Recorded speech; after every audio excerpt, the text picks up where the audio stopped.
Bom dia a todas, a todos.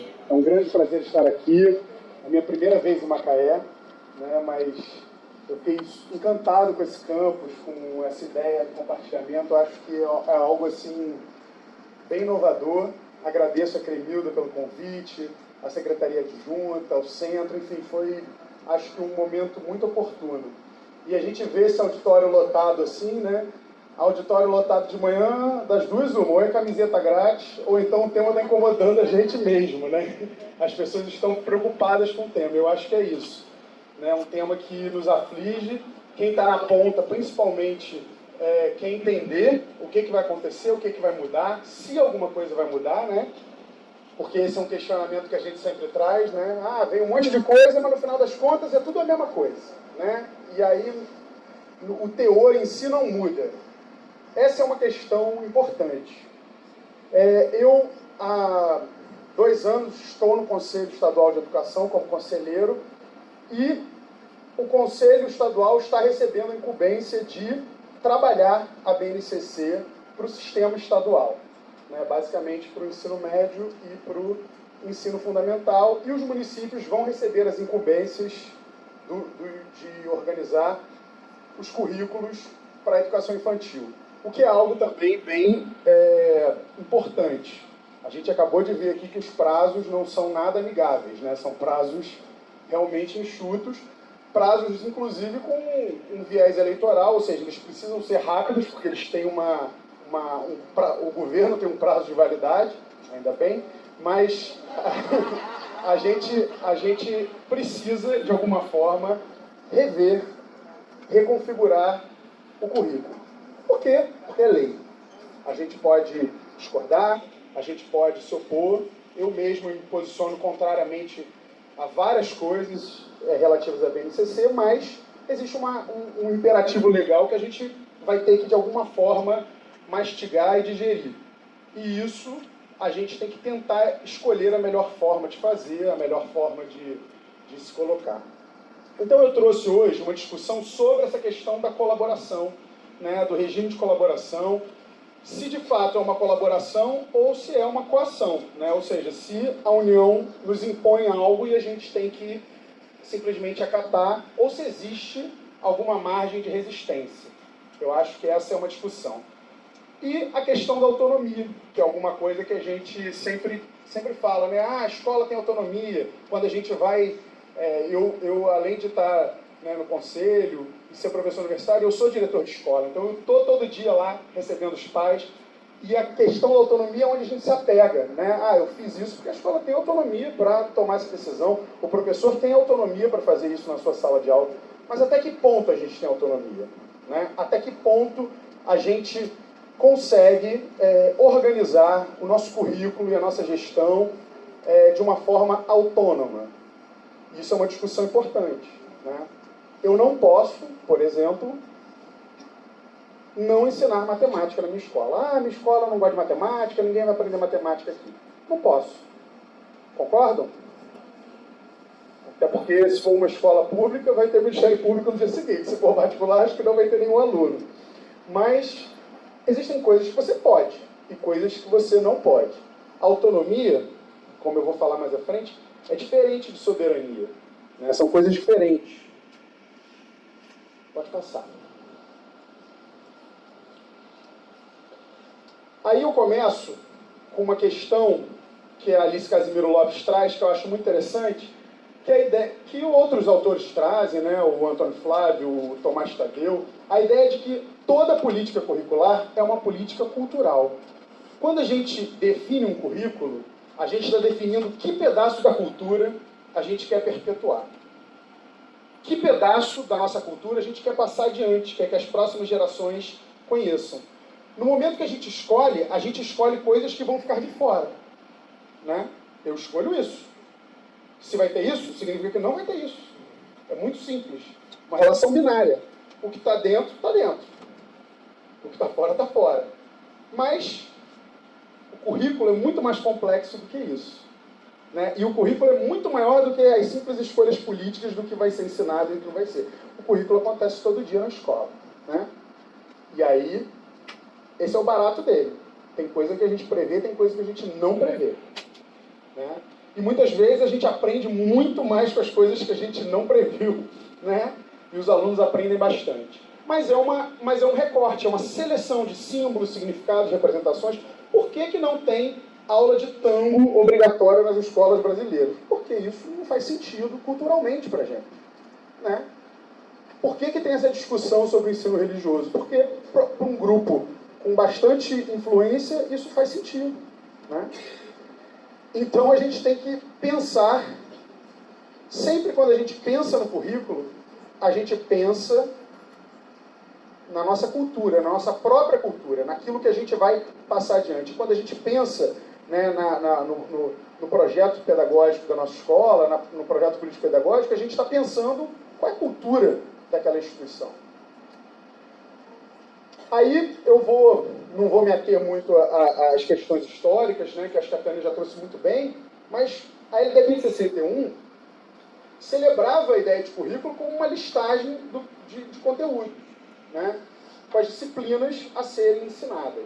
E isso, gente, se perpetua, isso continua. Até hoje, quando fala currículo, fala, qual é o currículo? Ah, é matemática, português. O pai, quando chega na escola, pergunta, qual é o currículo de vocês? Ele quer saber quais matérias que o filho dele vai ter.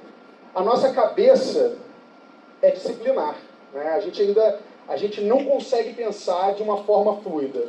A gente pensa em disciplinas. Ponto. E a base, talvez, pudesse ser uma oportunidade de romper com isso. Mas ela, ao invés de fazer com isso, ela reafirma isso. E ela não só reafirma isso, como ela reafirma a seriação. Né? A ideia de primeiro ano, segundo ano, terceiro ano, quarto ano. Quando a LDB, lá em 96, já estava dizendo que a escola pode se organizar de diferentes formas, né? Em ciclos alternados, né? Semestralidade, enfim. E a base esquece isso. Né? Ela deixa isso de fora. Pode passar. O golpe militar pouco transformou essa concepção. Ao contrário, ele só acrescentou algumas disciplinas que faziam sentido. Né? Os militares lá colocaram moral e cívica e outras coisas que faziam muito sentido para eles. Né? Mas isso não muda. A ideia é que você tenha disciplinas vinculadas, né, à formação profissional. Né? Então você dá uma ênfase muito grande em algumas disciplinas que têm prestígio. Né? Por isso, nesse momento, a gente tem um tecnicismo muito grande, um foco muito grande para algumas disciplinas específicas, uma submissão de outras, né? A arte, né? A arte, né? Ah, ele não fez dever de matemática. Bota ele na aula de arte, ele fazendo dever de matemática, que não tem problema, né? Isso acontece até hoje na nossa escola. Né? Ah, tira a educação física dele porque ele foi indisciplinado. Mas ele foi indisciplinado na aula de química. Não, mas perde a aula de química, perde a educação física. Então existe essa hierarquia, né? Clara, nítida. Né? E os professores percebem isso. Mas muitas vezes a gente está tão imerso nessa hierarquia que a gente não consegue fugir dela. E aí, nos anos 90, né, como a Tânia falou muito bem também, a gente começa a ter uma discussão, né, da ideia de educação para todos, né, de uma mudança de perspectiva, mas o Brasil escolhe um caminho, né, um caminho que até hoje persiste. A gente teve, dos anos 90 para cá, governos muito diferentes, mas em algumas coisas a gente teve intensas continuidades. Uma das coisas, por exemplo, é a nossa política de avaliação.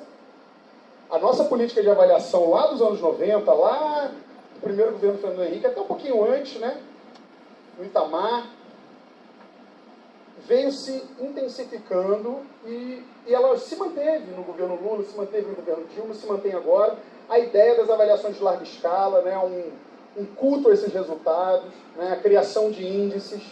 Os próprios municípios entraram nisso também, criaram índices próprios, e aí vira ranking do IDEB, a escola que tem melhor IDEB, aí já teve projeto de lei para botar o IDEB na frente de cada escola, umas coisas assim, né, surreais. Mas a gente passa por uma cultura avaliativa, né, e de certificação muito grande. Né? A ideia de que a avaliação é expressa simplesmente em números, índices, e que aquilo representa a melhor qualidade. E aí, a LDB traz a ideia formação básica comum, né? Ou base nacional comum. Mas a LDB nunca falou em base nacional comum curricular. A justificativa que está sendo dada hoje, na verdade, é uma corruptela do que tem ali no LDB de fato, né? A ideia de uma base nacional comum curricular não está na LDB, né? Mas a justificativa sempre da base é: mas isso já está previsto na LDB desde 96, a gente ainda não fez até hoje. Isso é uma falácia. Não é isso que está sendo proposto o que está colocado na LDB. O que está sendo colocado é justamente aquilo que eu falei no início. Matemática, você tem que ensinar. Tem que ter na escola. Ou seja, é simplesmente a ideia de que alguns componentes não podem ficar de fora, mas não da forma como está sendo feita e da forma que está sendo entregue para a gente. Ou seja, ultra mastigada e praticamente com os nossos planejamentos montados. Eu vou falar um pouco mais disso adiante. Pode passar. Aí, esse aqui eu não vou nem me ater, né, a ideia dos PCNs, dos referenciais, que foram tentativas de criar currículos nacionais, mas que fracassaram. Muitas vezes a gente pensa assim, infelizmente, né, ou seja, a ideia de que a gente teria que ter obrigatoriamente algo para todas as escolas. Mas eu acho que a ideia de parâmetro não é uma ideia ruim, né? A ideia de você parametrizar, de você ter algum tipo de coisa. O que acontece no Brasil é que a gente sempre teve, né, desde a redemocratização, um currículo nacional engessado. Isso é feito por quê? Pela avaliação, né? Pelo Enem. O que cai no Enem é o que a escola vai ensinar. Os escritores do Enem é o que a escola vai ensinar. Vai fugir disso? Não, na minha escola eu vou ensinar a história da Austrália. Tá bom, querido, vai ensinando aí. Na minha escola eu vou ensinar. Não vai. Você vai ensinar o que cai ali. E você não vai ter nem material didático para ensinar qualquer coisa que fuja daquilo, porque os livros, eles todos vão caminhar com aquele direcionamento. E isso, gente, não se enganem, a ideia da base hoje está altamente atrelada a um lobby das editoras. Ponto. Há um lobby fortíssimo das editoras para revender os materiais que eles já venderam, só com um selinho ali na frente. Adaptado à base nacional comum curricular. Né? Mas no fundo, pouco muda. Então isso passa por uma lógica de vender material. Ponto. Não esqueçam desse componente. Pode passar. A BNCC, ela começa a ser gestada, obviamente que existem discussões anteriores, mas ela vem a público, né, no governo Dilma. O MEC patrocina ela, né, ou seja, a ideia de que a BNCC, a ideia de um currículo nacional é importante, né, a ideia de que essa uniformidade vai gerar mais democracia, ou seja, que todo mundo vai ter acesso às mesmas informações no Brasil inteiro. Mas ela não vem sozinha, né? A gente tem um movimento grande, 2 empresários da educação que estão hoje comprando todas as escolas, comprando as editoras. Né? Vocês sabem que a gente passa por um momento de financiarização da educação enorme, né? De criação de monopólios, de oligopólios, que no ensino superior já está saturado, agora na educação básica. O grupo Croton, que é dono de universidades, a Anhanguera, etc., comprou agora o Somos, que é um grupo de editoras e alguns colégios, por 4 bilhões e meio de reais. 4 bilhões e meio de reais. Ou seja, nós não estamos falando de alguns trocados, nós estamos falando do dinheiro do momento, né? Em tempos de crise, uma empresa compra outra por 4 bilhões e meio de reais. Uma coisa impressionante. E aí a base é ancorada por um movimento, né? Pelo movimento pela base, que é gerido por várias instituições, Itaú Cultural, Fundação Lehman, todos esses atores estão aí. Eu acho que a Sandra vai poder falar um pouquinho mais sobre isso. Né? E a ideia é a inspiração nos modelos, né, de Common Core Curriculum, ou seja, a ideia de um currículo, de um coração comum, mas que os currículos sejam adaptados e mudados de acordo com a realidade local, né? A ideia da localidade, que a gente não vê nessa proposta de BNCC. Tá? Por exemplo, a Austrália garante que 20% do currículo seja de escolha exclusiva da escola. Né? Aqui não tem percentual, mas tem um monte de coisa para a gente fazer. E aí, gente, quando a gente tem uma base que diz que é base, ou seja, é só uma basezinha, quando a gente vai fazer uma obra, a base, né? Só aquele contrapiso ali, né? Não é isso. Quando você olha o documento, quando você olha a magnitude do documento, a gente vê que a gente caminha novamente para a ideia de que um currículo mínimo vai virar o máximo que a gente vai conseguir fazer, se a gente conseguir fazer. Porque a gente não vai dar conta. E eu vou provar isso aqui para vocês mostrando um pequeno trecho aqui do currículo de História. Tem professor de História aqui? Então, vamos lá. Pode passar. A ideia era fugir de um modelo enciclopédico, de decoreba, né, voltado para conteúdos. A ideia dos direitos, que é uma construção bonita, né, direitos de aprendizagem. Mas cuidado, né? Cuidado com esses proselitismos que a gente lida na educação, porque muitas vezes é só o mesmo nome, a mesma velha ideia com uma roupinha nova. Né? O governo Temer leva a cabo essa política, trazendo elementos mais centralizadores e um aumento excessivo dos conteúdos. Por quê? Porque acontece uma grande disputa, todo mundo quer opinião. Gente, currículo é lobby. As pessoas querem defender determinadas inclusões. Né? Então, isso é muito comum. Se eu não me engano, na última vez que eu vi, tramitava na Câmara, acho que 54 ou 56 propostas de novas disciplinas obrigatórias a serem incluídas no currículo brasileiro. Né? E por quê? Porque a empresa de robótica quer que tenha robótica em toda escola, porque ela vai vender kit de robótica para todo mundo. Né? A associação de mandarim quer que tenha mandarim, porque ela quer ter reserva de mercado para... Enfim, isso tem toda a legitimidade, porque tem isso mesmo. Né? Quando a gente teve a mudança do ensino de arte, isso teve a ver com os músicos. Quando a gente teve a lei do espanhol, isso tem a ver com professores de espanhol, não tem problema. A questão é que não cabe tudo na escola. Não cabe tudo. A gente mal consegue dar conta do que a gente já tem. Se a gente tiver ainda mais 5 disciplinas obrigatórias, vocês imaginem o que vai sobrar para cada uma. Né? E essa lógica nossa da disciplinarização é cruel, né? Porque bate 50 minutos, troca. Bate 50 minutos, troca. E é isso. A gente acaba tendo um ensino compartimentalizado, quebrado, né? sem interlocução. A gente vive, como a professora Felisberta falava, a pedagogia da solidão. A gente não sabe o que o colega do lado está fazendo. Às vezes a minha aula tem tudo a ver com a aula que o colega da sala do lado está fazendo, a gente podia integrar, fazer, a gente não sabe, a gente sabe o que está acontecendo lá em Brasília, mas a gente não sabe o que o do lado está fazendo. Né?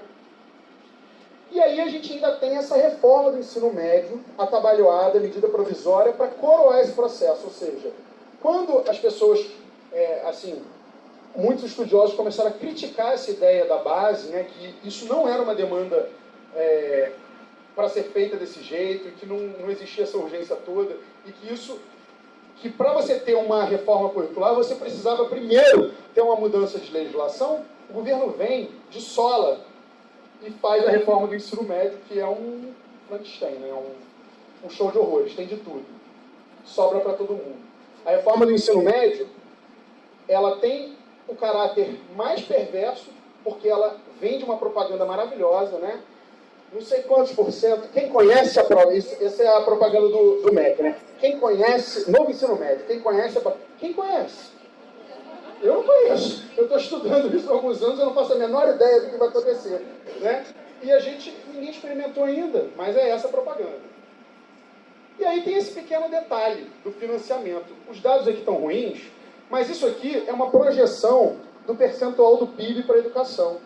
Tá? Que já foi, lá em 2014, 6, depois 6,4, 6,5, aí em 2017, 6,3, e seguindo a projeção, com a emenda constitucional 59, ou seja, dos 20 anos de congelamento dos gastos sociais, a gente vai ter, em 2024, 5%. Ou seja, o PIB, o percentual do PIB para a educação está diminuindo. E o Plano Nacional de Educação diz, na meta 20, que 10% do PIB até 2024 deve ser direcionado à educação. O que a gente está tendo é uma retração do PIB. E aí tem uma estimativa,zinha, pode passar. Só para vocês terem uma ideia do tamanho do pepino, isso aqui eles pegaram a lei, né, essa do congelamento, que a gente só corrige a inflação, que é isso que pode, você pode gastar o que você gastou no ano anterior com a correção da inflação. Aí ela foi feita uma projeção aplicada de 2010 a 2016, como se fosse de 2016, né, para frente, só para a gente ter uma ideia do cenário. Só nesses anos aqui, nesses 6 anos, a educação perde 73 bilhões de reais. 73 bilhões de reais deixam de chegar para a educação pública brasileira. E isso aqui são os gastos da União, né? Pode passar. A questão é que o nosso federalismo é cruel com os municípios. Macaé, inclusive, é um município de destaque no cenário nacional. Porque o que a gente tem são 70% dos municípios brasileiros dependentes em mais de 80% de verbas da União e dos estados. Ou seja, 70% dos municípios só pagam 20% da sua educação. Não conseguem pagar os outros 80%. Isso significa que a nossa educação infantil, a nossa creche lá, nossa pré-escola, nosso ensino fundamental, anos iniciais, é completamente dependente e financiado pela União, né, e pelos estados. E a gente acha, às vezes, inclusive, que é tudo nas costas do município, mas não é. O município, às vezes, depende muito mais do que tem autonomia. E aí entra a discussão de autonomia. Que autonomia é essa sem dinheiro? Né? É que nem filho adolescente rebelde. Enquanto você mora na minha casa, enquanto eu pagar a sua conta, você me obedece. Dinheiro. É o dinheiro da autonomia. Né? A gente tem um regime de colaboração não regulamentado, ou seja, a gente diz que estados, municípios e União devem colaborar entre si, mas na verdade não é isso que a gente tem na verdade um simples repasse, porque o que o coitado do meu município vai colaborar? Ah, aqui é legal, a gente vê isso aqui, eu gosto desse campus aqui porque a gente vê, isso aqui é regime de colaboração, o município entra com uma parte, cede um espaço, vem a União, bota a universidade, isso aqui é legal, mas isso não é a realidade do Brasil. Macaé não é a realidade do Brasil, Niterói não é a realidade do Brasil. A gente tem 5.000 e agora foram criados mais agora municípios, né? 5.500 e tantos municípios, 580, sei lá, cada dia muda o número, porque faz 5.000 habitantes e emancipa para ter mais um prefeitinho, mais uma câmara, cada um com seu quinhão. Então, a gente tem hoje, no Brasil, um problema que os municípios estão recebendo dos estados falidos o ensino fundamental, 2, né, o ensino fundamental anos finais. Essa municipalização predatória, os municípios já não conseguem bancar a sua educação infantil e parte do ensino fundamental 1, e ainda estão recebendo 2 que os estados também não querem, um jogo de empurra danado, quando a lei diz que é competência dos 2 compartilhada, estados e municípios.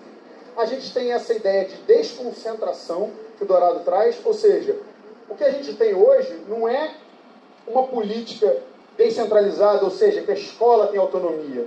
O que a gente tem é assim, a União planeja as políticas, fala, todo mundo vai fazer isso. No início. A União avalia lá no final, fala, olha, eu vou avaliar, vai ter IDEB, vai ter isso. Agora, a nova discussão que vai chegar é prova para professor, residência pedagógica, essas coisas. E o meio do caminho, que é o mais importante, o processo, se virem, vocês são autônomos, vocês têm autonomia, façam do melhor jeito. Ou seja, o município fica com a pior parte. Ele não planeja e ele não avalia. Mas, para fazer acontecer e mostrar resultado, a responsabilidade é toda dele. Pode passar. E aqui, eu trouxe alguns slides do MEC, isso não é meu, tá? É do MEC. Por quê? Porque lá no Conselho, nós temos agora dois servidores, né? Um conselheiro e uma servidora, o conselheiro sou eu, que vão servir de articuladores do regime de colaboração. Ou seja, nós vamos tentar ser uma espécie de filtro em relação ao que a base nos impõe e o que o Estado do Rio realmente quer. O Conselho é um órgão de Estado, desvinculado da Secretaria de Educação. Então a gente, na verdade, fiscaliza a secretaria, a gente tem muitos embates com a SEDUC, e, apesar de ter membros da SEDUC ali dentro, mas eu digo o conselho como um todo, e a gente vai começar agora um jogo bastante cruel de definir o que dessa BNCC a gente aceita e o que a gente não aceita, ou se a gente aceita ela, porque isso é uma discussão jurídica, né? Isso é uma discussão jurídica. Se o Estado tem um sistema, né? Se o Estado tem um sistema e tem autonomia, né? Ele pode se opor à ideia de uma base. E isso vai dar uma briga, porque esses prazos de 2019, 2020, eu acho tudo balela, porque a gente está vendo, mas a ideia é essa, ó, que você tenha ali academia e sociedade civil propondo a base, o que não foi de fato o que aconteceu. Foram duas universidades, a Universidade Federal de Juiz de Fora, a PUC-Rio, basicamente, e acho que a UNB também, 3, né, coordenaram isso, né, e teve toda essa coisa da consulta, mas agora o governo vai começar a criar cargos para fazer esse negócio acontecer de fato, que são os articuladores dos conselhos municipais de educação. Tem alguém aqui de conselho municipal? Então, os conselhos municipais vão ter que entrar na briga também, porque eles vão ter que ter pessoas dentro do conselho, e a gente sabe como é que são as estruturas dos conselhos, né, muitas vezes precárias, a gente não tem, efetivamente, às vezes, condições materiais para trabalhar. Os conselhos vão ter que avalizar toda essa discussão. E as escolas vão ter que pegar isso e mudar os seus projetos políticos pedagógicos, os seus planos, suas matrizes curriculares. Ou seja, vai dar trabalho para todo mundo. Mas é um trabalho que a gente quer ter ou não quer ter, né? É uma coisa que a gente acredita ou não acredita. Essa é a discussão de fundo, essa é a discussão principal. Pode passar. Aqui, ó, está dizendo o que é competência de cada um. E tem Secretaria Estadual e Undime, equipe de gestão do currículo, as regionais, os municípios e a escola e comunidade. Ou seja, a ideia da colaboração de que todos esses atores vão participar de alguma forma. Né? Não vão. Vai chegar coisa pronta, a gente vai deixar como está. Por isso que é importante, vocês estando aqui sabendo disso, né, comecem a se mobilizar nos conselhos escolares, comecem a se mobilizar, comecem a estudar e entender essa coisa. Porque isso vai entrar, assim, supetão nas escolas, e aí um dia a gente vai ter que mudar tudo. E um dia a gente vai ter que adaptar todo o material escolar que a gente tem, porque mudou o currículo. Pode passar. O MEC afirma que a base não é currículo. Esse é um mantra do MEC. A base não é currículo. Quem vai fazer os currículos são os estados e municípios. A base não é currículo. Mas será que não é mesmo? Né? Porque qual é o princípio? A ideia de que a base é só um encaminhamento das coisas principais e que cada estado, cada município, cada escola vai construir em cima daquela base. A ideia da base, lá do contrapiso, ela vai construir em cima da base o seu próprio currículo local, voltado para particularidades da comunidade, etc. Será que é verdade? Eu trouxe um exemplo aqui para a gente ver. Esse é o currículo de história do 9º ano. O currículo não, perdão. A base, né? Ou seja, os objetos de conhecimento e as unidades temáticas que a base coloca. Isso aqui é só a história do 9º ano. Quantas aulas de história no 9º ano tem? Umas 3 por semana, né? Mais ou menos. Duas, às vezes, exatamente. 2, 3. Aí ele bota, ó. O que o cara tem que saber no 9º ano, que para mim isso já é um contrassenso. Você já define o que tem que saber em cada série. Mas tudo bem. Ele tem que saber experiências republicanas e práticas autoritárias, as tensões e disputas do mundo contemporâneo, a proclamação da República e seus desdobramentos, a questão da inserção dos negros no período republicano, os movimentos sociais e a imprensa negra, a cultura afro-brasileira, a Primeira República e suas características, contestações dinâmicas da vida cultural de 1900 a 1930, o período varguista, a emergência da vida urbana e segregação espacial, o trabalhismo e seu protagonismo político. Eu vou ler mesmo porque é interessante. a questão indígena durante a República, anarquismo e protagonismo feminino, o mundo em conflito, a Primeira Guerra Mundial, a questão da Palestina, a Revolução Russa, a crise capitalista de 1929, a emergência do fascismo e do nazismo, a Segunda Guerra Mundial, judeus e outras vítimas do Holocausto, o colonialismo na África, as guerras mundiais, a crise do colonialismo, o advento dos nacionalismos africanos e asiáticos, a Organização das Nações Unidas. Passa. Continuação, gente. O Brasil na era JK, ideal de nação moderna, urbanização, os anos 60, a Revolução Cultural, a ditadura civil-militar, os processos de resistência, as questões indígena e negra da ditadura, o processo de redemocratização, a Constituição de 88 e a emancipação das cidadanias, analfabetos, indígenas, negros, jovens, etc. Etc. é ótimo, né? A história recente do Brasil, transformações políticas, econômicas, sociais e culturais de 89, os protagonismos da sociedade civil, a questão da violência contra populações marginalizadas, o Brasil e suas relações internacionais na era da globalização. Passa. Tá bom não, gente? Calma, é um ano inteiro letivo para dar isso. A Guerra Fria, confrontos dos dois modelos políticos, a Revolução Chinesa, as tensões entre a China e a Rússia, a Revolução Cubana e as tensões dos Estados Unidos da América e Cuba, as experiências ditatoriais na América Latina, os processos de descolonização da África e Ásia, o fim da Guerra Fria, o processo de globalização, políticas econômicas da América Latina, os conflitos do século XXI e a questão do terrorismo, pluralidade e diversidade identitárias e as pautas dos povos indígenas no século XXI, suas formas de inserção no debate local, regional, nacional e internacional. Acabou o papel, eles pararam. Mas é isso. Isso é a base. É básico. A partir daí, construa seu currículo. Construa, coloquem coisas novas, botem mais coisas, porque o aluno precisa, né, dessa coisa. Falem da cultura local, da história local. Não dá para ensinar metade disso com profundidade. Não dá. Se você dividir isso aqui por aula, bem no modelinho dele, é assim, sei lá, não dá nenhuma aula para cada item desse. Isso eles estão chamando de base. Isso eles estão dizendo que é o básico que você tem que aprender. Porque o currículo é o que você vai construir em cima disso. É o além que você vai. Gente, nem se a escola fosse 12 horas por dia, dava para ensinar isso tudo com o mínimo de propriedade. Não vamos nos iludir que a base é a solução dos nossos problemas e que todo mundo vai aprender a mesma coisa, que os materiais vão ser unificados e que todo mundo vai passar no Enem. Não vai. Não vai. É mentira. É jogo político, isso não vai. Jogo político não, porque eu não gosto de demonizar política, é um jogo eleitoral. Ou seja, considerações para fechar. O que a gente tem que pensar? O problema é que essa base vem num atropelo, mudando as prioridades das discussões políticas, das discussões educacionais. Né?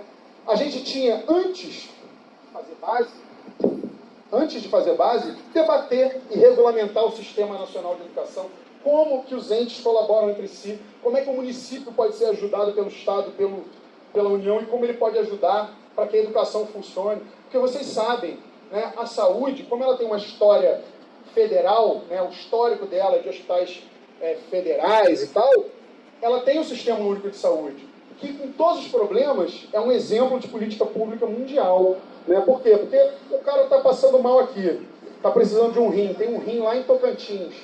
O rim vem, e aí, mas aqui não tem, no município do lado tem um leito. Até as instituições privadas estão dentro do sistema. Aqui não. O município A tem 10 professores fazendo outras coisas. O município B tem 200 alunos precisando de aula. O município C tem um CIEP lá parado maravilhoso. O Estado teria dinheiro para reformar o CIEP. A União teria dinheiro para pagar o professor. Ninguém conversa. O aluno fica sem aula. Os professores ficam em outras funções. E o CIEP fica fechado. Não existe colaboração no Brasil. Não existe. Isso é urgente. Isso é essencial que se tenha. A gente não, apesar dos problemas do PNE, o PNE é o que a gente tem para se agarrar. E ele já foi cortado assim, né, no seu coração quando a Meta 20 foi abafada pela emenda constitucional. Mas tem muita coisa no PNE que é interessante, que a gente tem que dar prioridade. Né? A ideia de ampliar a oferta da creche, ampliar a oferta em horário integral, enfim, tantas coisas importantes, melhorar a formação e a valorização dos professores. Isso não está acontecendo. Parou-se tudo para salvar a educação com uma base que não é base. Tá? Colocar em prática a Resolução 2 de 2015, ou seja, do CNE, uma resolução fantástica sobre a licenciatura, sobre a formação dos professores, né, que também foi esquecida por esse governo. Inclusive o Luiz Dourado, que era o conselheiro relator, foi retirado, né, após sua recondução legítima pela presidente. Ele foi retirado do Conselho Nacional de Educação, teve a portaria suspensa, e o fortalecimento da autonomia das escolas, revendo, inclusive, a política avaliativa nacional, e as escolas fazendo frente a isso, porque a gente, às vezes, entra na espiral, né? A gente entra na espiral da avaliação e começa a pautar que tudo que a gente faz é movido pelo resultado na avaliação, porque isso vai sair o nosso nome no jornal lá como a escola que deu certo. Infelizmente, a mídia, o senso comum, coloca isso. Se vocês botarem no Google melhores escolas do Brasil, escreve lá, melhores escolas do Brasil. Tem 500 reportagens que atrelam a ideia de ser melhor, a ideia de ter ido melhor num determinado teste, no exame. Né? Ou seja, desconsiderando N fatores e desconsiderando a altíssima qualidade que a gente tem dentro das escolas, que é oculta. Os currículos ocultos que se constroem dentro das escolas. Isso é uma pena, porque a base acaba uniformizando isso, deixando, invisibilizando o trabalho pedagógico que é feito nas condições mais adversas possíveis pelos professores no dia a dia das escolas públicas brasileiras. Então eu acho que a gente tem que ter um olhar muito crítico a essa base. Não abracem como se fosse a solução dos problemas, porque pode ser, na verdade, o início de novos problemas. Obrigado, foi um prazer estar aqui com você.